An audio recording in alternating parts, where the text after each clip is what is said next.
Ce que je devrais savoir. La communauté dont il s'agit de mobiliser est constituée par tous ceux qui participent à l'accomplissement des missions de l'école.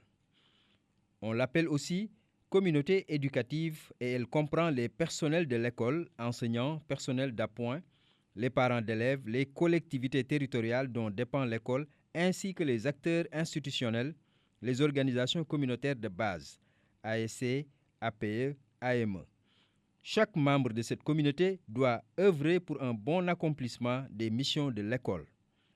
La mobilisation communautaire est un processus utilisant la communication pour rallier à l'action un grand nombre de membres d'une communauté afin de réaliser un but commun à travers les efforts et les contributions de tous. C'est donc un ensemble d'activités conçues et bien planifiées visant la participation permanente de beaucoup de membres d'une communauté à un projet d'intérêt commun sur le plan humain et matériel.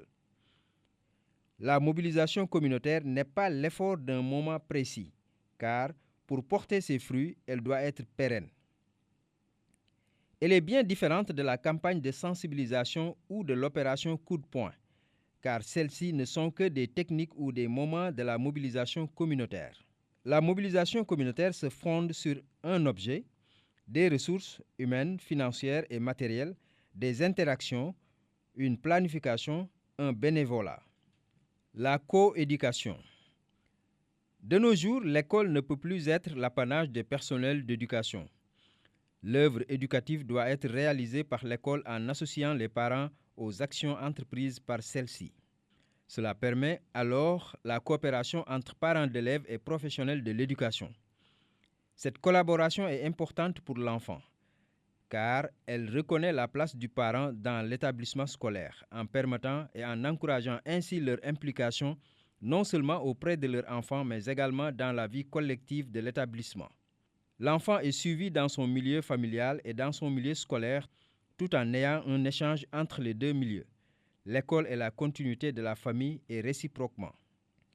Les avantages de cette forme d'éducation sont, d'une part, l'amélioration des relations entre les parents, ce qui permet le maintien d'un lien social, et d'autre part, le partage de connaissances et de valeurs grâce aux échanges réguliers entre les deux milieux. Il est important que les parents s'investissent dans la vie scolaire de leurs enfants ainsi que dans la vie associative de l'établissement. Les parents d'élèves sont généralement représentés par une association de parents d'élèves, APE, et ou d'associations de mères d'élèves, AME. La communication. Il faut retenir que la communication est un échange de données à travers un langage entre deux ou plusieurs personnes, un émetteur et un ou des récepteurs.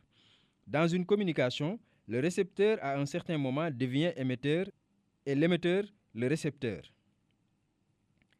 La communication est à différencier de l'information qui est une transmission de données à sens unique.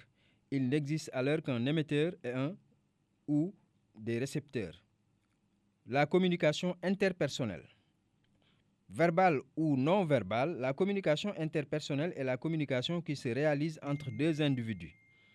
Un individu face à un groupe ou un groupe face à un autre. La communication médiatique.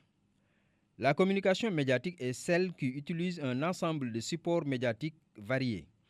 Il peut s'agir de spots publicitaires, d'insertions publicitaires dans les journaux, mais aussi de t-shirts, casquettes, banderoles, pins, fresques murales, prospectus, affiches. La communication non médiatique.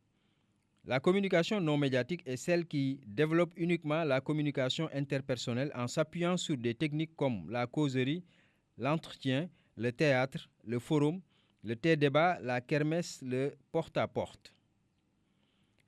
Le plaidoyer. Le plaidoyer est une technique qui vise à défendre une cause, à convaincre pour impliquer, à se faire l'avocat d'une cause, à attirer l'attention en développant des actions et des arguments. Les alliances.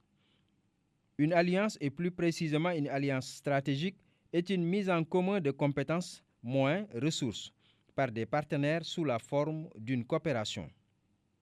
Il existe plusieurs formes d'alliances. Les alliances complémentaires, lorsque les apports des différents partenaires sont complémentaires et ne génèrent pas de concurrence supplémentaire parmi les acteurs dans la réalisation de leurs activités. Les alliances de co-intégration.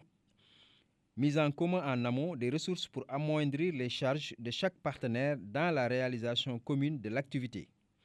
Et les alliances de pseudo-concentration. Pour une activité, les différents partenaires mettent en commun leurs ressources et la font réaliser par une seule entité. L'audience d'une mobilisation communautaire. Il s'agit du public cible de la mobilisation communautaire.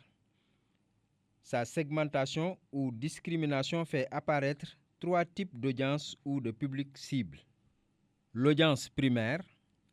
L'audience primaire est la personne ou le groupe de personnes sur qui on doit agir pour modifier ses connaissances, attitudes et comportements afin que le problème identifié trouve une solution acceptable. Cette audience est dite opérationnelle, du fait de la nécessité de son changement de comportement, parents d'élèves ou non, hommes ou femmes, jeunes, adultes ou personnes âgées. L'audience secondaire. L'audience secondaire est la personne ou le groupe de personnes sur qui on peut compter pour modifier les connaissances, attitudes et comportements de l'audience primaire. Cette capacité d'influence ne doit pas être négligée au risque de voir cette cible accaparer le processus et provoquer une déviation des objectifs initiaux. L'audience tertiaire. L'audience tertiaire bénéficie d'un pouvoir par l'allocation de ressources financières, la mise à disposition de biens de tous ordres ou est investie d'une autorité formelle. Les responsables des ONG, les mécènes, les autorités administratives, coutumières et religieuses font partie de cette audience tertiaire. Le marketing. Le marketing est la présentation et la promotion d'un produit, d'un comportement ou d'action à entreprendre. Les avantages et aspects positifs sont mis en avant.